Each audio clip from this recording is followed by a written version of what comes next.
어쩜 이렇게 시간이 안 가는지 정말 버스 안에서 고인 이불 속에서 고인은 언제나 너에게 고인. Bismillahirrahmanirrahim. Assalamualaikum warahmatullahi wabarakatuh. Perkenalkan, nama saya Hasanah Nazwa Kania dari program studi Ilmu Komunikasi kelas A 2023. Langsung saja di sini saya akan menjelaskan materi tentang akhlak dan krisis etika masyarakat modern. Akhlak adalah bagian terpenting dalam ajaran agama Islam yang melibatkan hubungan antara manusia dengan Allah dan hubungan antara manusia dengan manusia. Manusia yang berakhlak mulia akan menjaga kemuliaan dan kesucian jiwanya, dapat mengalahkan dorongan hawa nafsu, serta mengutamakan sendi-sendi keutamaan Islam.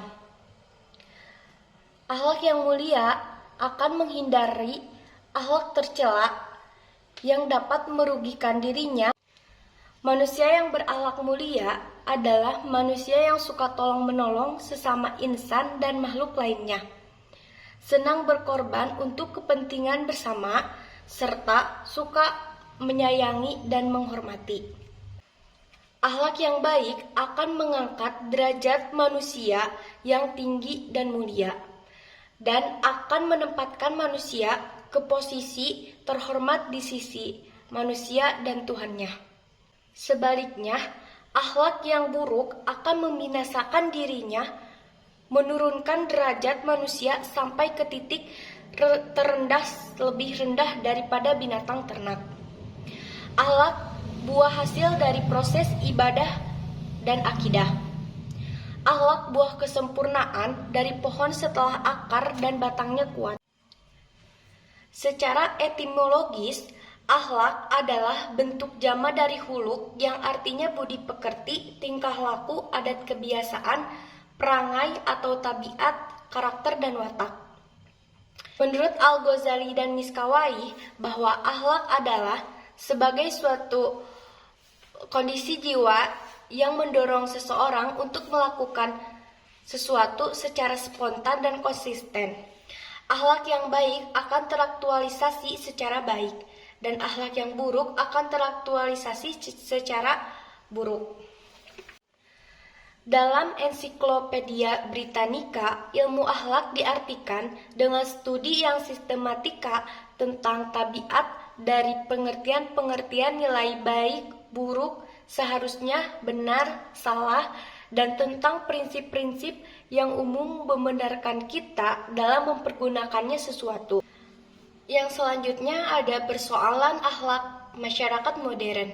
Masyarakat modern adalah himpunan orang yang hidup bersama di suatu tempat dengan ikatan tertentu yang bersifat mutakhir, dipengaruhi oleh pola kehidupan, yaitu yang pertama ada hedonisme, yang kedua ada materialisme, yang ketiga pragmatisme. Yang menjadi ukuran baik-baiknya suatu perbuatan ialah perbuatan yang menimbulkan hedon, kenikmatan atau kelezatan. Manusia selalu menginginkan kelezatan, bahkan hewan juga demikian yang didorong oleh tabiatnya. Tokoh aliran ini adalah Epikuros yang menyatakan ada 3 kelezatan. Yang pertama ada kelezatan yang wajar yang diperlukan sekali seperti makanan dan minuman. Yang kedua kelezatan yang wajar yang belum diperlukan sekali seperti makanan enak. Yang ketiga ada kelezatan yang tidak wajar yang tidak perlu yang dirasakan manusia atas dasar pikiran yang salah, misalnya kemegahan harta benda. Pengertian hedonisme adalah pandangan hidup yang menganggap bahwa kesenangan dan kenikmatan adalah tujuan utama hidup. Pengertian hedonisme hampir sama dengan materialisme, tetapi hedonisme lebih menuju kepada penghamburan materi berpora-pora menjalani hidup sebebas-bebasnya demi memenuhi hawa nafsu yang tanpa batas. Contohnya, dari seorang remaja yang lahir dari orang tua kaya raya dan selalu menghambur-hamburkan hartanya demi kepentingan duniawi dan selalu bersenang-senang. Dia tidak akan tahu bagaimana rasanya yang berjuang dari nol sampai menjadi mempunyai apa yang dia inginkan. Yang kedua ada materialisme. Materialisme adalah pandangan hidup yang semata-mata hanya mencari kesenangan dan kekayaan atau kebendaan merupakan satu-satunya tujuan atau nilai tertinggi. Materialisme juga mengesampingkan nilai rohani, bahkan materialisme tidak mengakui adanya budaya imaterial atau adanya Tuhan. Contohnya seseorang dengan pekerjaannya atau jabatannya yang bagus, ia percaya dengan itulah ia bisa menghidupinya. Dalam contoh tersebut, orang tersebut hanya semata-mata mencari dan mementingkan materi tanpa mengingat Tuhan. Dia lupa bahwa pekerjaan, jabatan, rezeki Tuhan yang mengatur. Yang ketiga ada pragmatisme. Pragmatisme adalah suatu aliran yang mengajarkan bahwa yang benar adalah apa yang dia membuktikan dirinya sebagai benar, dengan perantaraan akibat-akibatnya yang bermanfaat secara praktis. Pegangan pragmatisme adalah logika pengamatan. Kaum pragmatisme berpendapat bahwa yang baik adalah yang dapat dilaksanakan dan dipraktekkan, mendapatkan yang positif dan kemajuan hidup. Karena itu, baik buruknya perilaku dan cara hidup dinilai atas kepraktisannya, akibat tampaknya, dan dampak positif manfaat bagi orang yang bersangkutan dan dunia sekitarnya. Usaha etis adalah mencari gagasan dan teori yang dapat dilaksanakan serta membawa akibat nyata dan positif dalam kehidupan. Di luar itu, usaha etis merupakan usaha yang sia-sia. Pragmatisme juga adalah sebuah konsep yang mementingkan sisi praktisnya dibanding sisi manfaat. Dengan kata lain, pragmatisme lebih mementingkan hasil akhir daripada nilai-nilai moral yang dianut masyarakat, atau bisa dibilang bahwa pragmatisme menghalalkan segala cara untuk mencapai tujuan. Contohnya adalah seorang pelajar yang tawuran.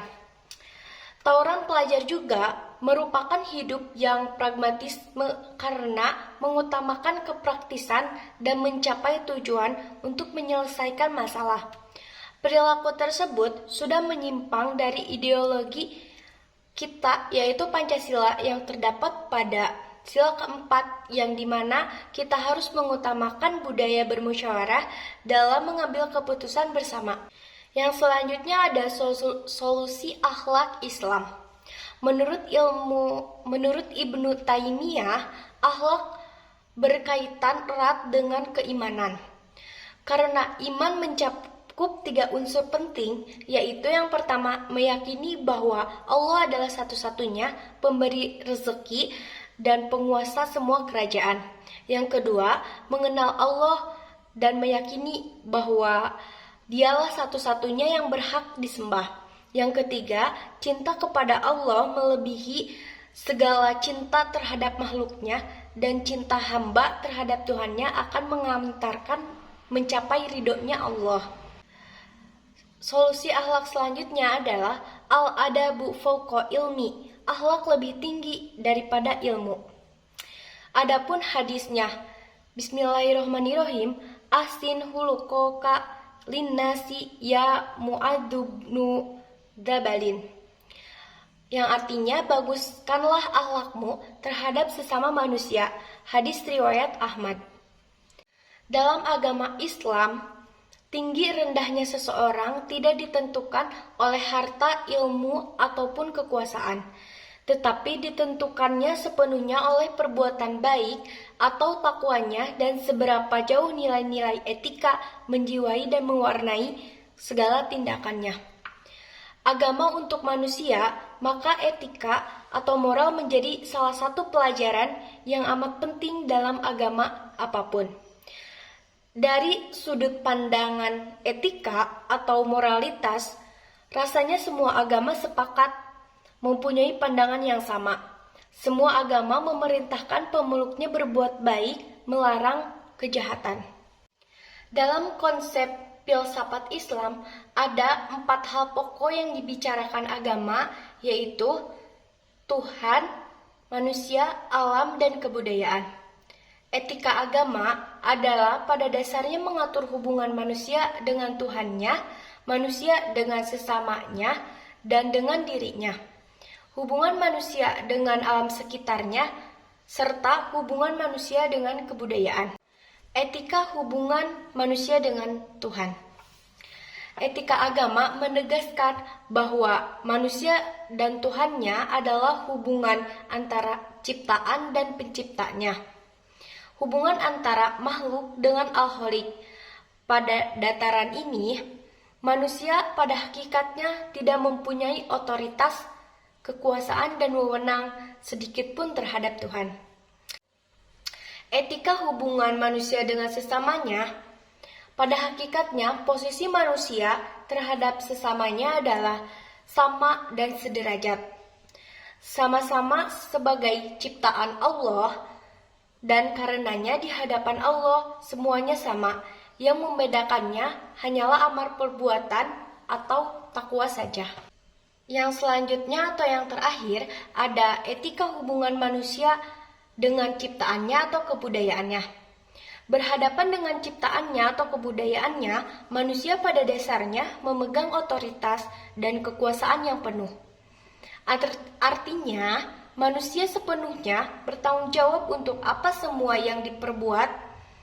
Ciptaannya itu akan sepenuhnya bergantung pada manusia.